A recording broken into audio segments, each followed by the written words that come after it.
Olá, queridos.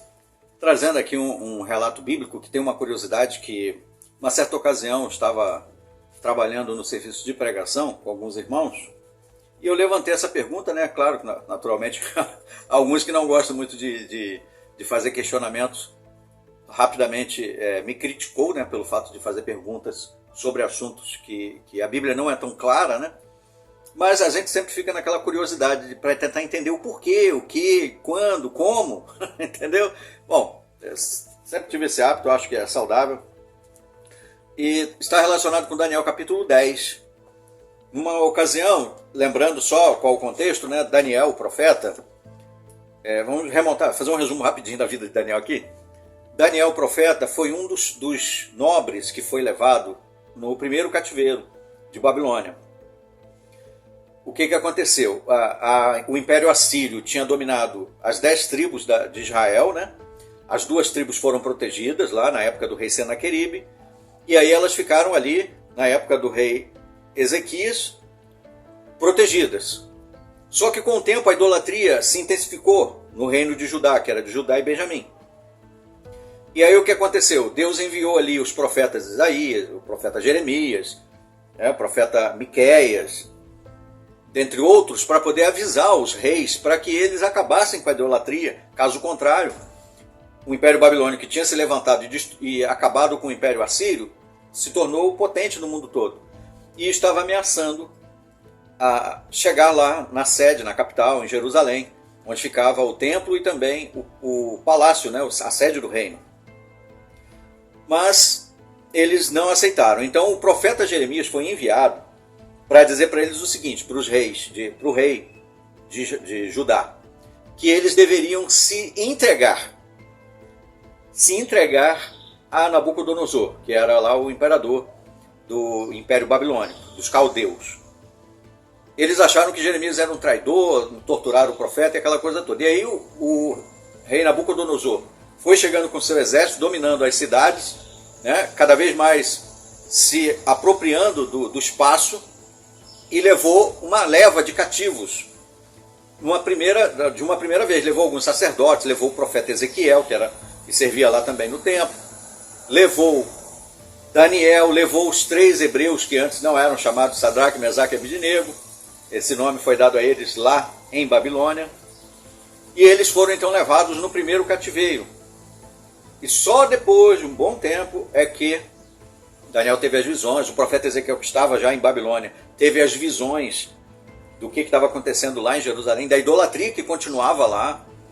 E aí o profeta Daniel estava nesse período servindo no templo, aliás, no palácio. Ele era fazia parte da corte. Ele, Sadraque, Mesaque e Abednego eram sábios, né? Foram treinados para isso e se tornaram conselheiros. Passado o tempo, Babilônia caiu para o Império Medo-Persa, comandado por Ciro, o Grande. E aí Ciro deixou lá Dario reinando em Babilônia. Os judeus que foram levados para o cativo foram libertados, eles podiam voltar. Mas muitos judeus continuaram ali no Império da Pérsia. Por exemplo, tem lá Mordecai, Esté, que serviram no templo em Suzã, né? A gente vê na história de Esté. O profeta Daniel continuou em Babilônia, não retornou. Os que retornaram voltaram para reconstruir as muralhas e aquela coisa toda que você vai ver lá no livro de Ageu, de Zacarias. Daniel estava lá. E nesse período aqui do capítulo 10, eles ainda não tinham sido libertados. Nesse período aqui que ele está chorando, ele está lamentando, ele está considerando os livros proféticos de Isaías, de Miqueias, de Jeremias, que já tinham sido escritos, né, ou outros. E ele diz aqui, no 3º ano de Ciro, rei da Pérsia, revelou-se um assunto a Daniel. Então, Daniel estava ali pranteando pelo povo dele. E aí ele diz aqui no versículo 8 assim, e eu fiquei sozinho de modo que vi uma grande aparição, e não me restou nenhum poder, a minha própria dignidade se transformou sobre mim em ruína, e não retive nenhum poder. E comecei a ouvir o som de suas palavras. E enquanto eu ouvia o som das suas palavras, aconteceu também que eu estava profundamente adormecido sobre a minha face, com a face por terra. E eis que me tocou uma mão, e ela gradualmente me sacudiu para que eu me pusesse sobre os meus joelhos e sobre as palmas das minhas mãos. E ele passou a dizer-me: ó Daniel, homem muito desejável. Tem entendimento das palavras que te falo e põe-te de pé onde estas estavas parado, pois agora fui enviado para ti. E aí ele diz, no versículo 12, não tenhas medo, ó Daniel, pois desde o primeiro dia em que fixaste teu coração e entendimento e te humilhaste perante o teu Deus, foram ouvidas as tuas palavras, e eu mesmo vim por causa das tuas palavras. Aí esse anjo aqui, essa figura divina que está falando com Daniel, diz que as palavras de Daniel que ele estava orando a Deus foram ouvidas, e ele foi enviado para falar com Daniel. No 13 ele fala, mas o príncipe do domínio real da Pérsia opôs-se a mim por 21 dias. Esse ponto aqui que eu quero destacar. E eis que veio ajudar-me Miguel, um dos mais destacados príncipes, e eu da minha parte permaneci ali, ao lado dos reis da Pérsia, e vim para fazer-te compreender o que sobrevirá ao povo na parte final dos dias, porque é uma visão ainda para os dias vindouros.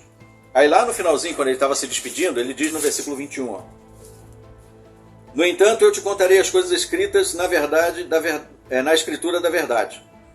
E não há ninguém que se mantenha forte comigo nestas coisas, exceto Miguel, vosso príncipe. É interessante essa parte aqui do versículo 13, que ele diz, o príncipe do domínio real da Pérsia opôs-se a mim por 21 dias, e aí veio Miguel e o ajudou. A minha pergunta é essa, por que 21 dias? O que aconteceu ali nesses 21 dias? Pensa bem, Daniel está lá orando, pedindo pelo povo, lamentando e clamando a Deus. A oração dele é ouvida. Deus envia então um mensageiro. Um anjo, provavelmente um anjo veio ali falar com Daniel. Mas quando ele veio trazer a resposta para Daniel, ele foi interceptado pelo príncipe da Pérsia. Quem é esse príncipe da Pérsia? E que conflito foi esse de 21 dias que ele não conseguiu chegar até Daniel, até que Miguel fosse lá? E por que Miguel esperou 21 dias para ir lá ajudá-lo? Será que Miguel não sabia que estava acontecendo um conflito? Será que Miguel ficou olhando, esperando ele mesmo conseguir vencer? Mas esperou 21 dias. 21 dias por um anjo. O que significa isso? Era um anjo? O príncipe da Pérsia era um anjo? Era um demônio? O que era isso? E o que quer dizer exatamente isso? Ele estava lá entre os príncipes da Pérsia. Ele está se referindo a quê? A pessoas humanas? Ou a anjos? A poderes divinos? Celestiais? Mas eu fiquei curioso com isso quando eu li na Bíblia. Várias vezes eu ficava lendo e ficava me perguntando por que 21 dias? Por que Miguel não foi lá ajudar ele logo de uma vez, logo de cara? Deixa ele passar, deixa ele levar a mensagem? Por que esperou 21 dias? E que conflito foi esse? Afinal de contas, como é que era isso? Era briga de quê? Medindo força, um agarrando o outro, um segurando? Como é que é esse conflito? Eu quero saber. Alguém tem alguma ideia, alguma sugestão? Já leu isso em algum lugar? Algum comentário bíblico? Algum comentário esotérico, cabalístico sobre isso? Eu fico muito curioso de saber disso. Sei que talvez sejam frutos apenas de interpretações, de sugestões, conjecturas, tudo muito subjetivo. Mas mesmo assim eu gostaria de saber a opinião de vocês sobre isso. Fica aí o meu abraço e até os nossos próximos vídeos. Até lá!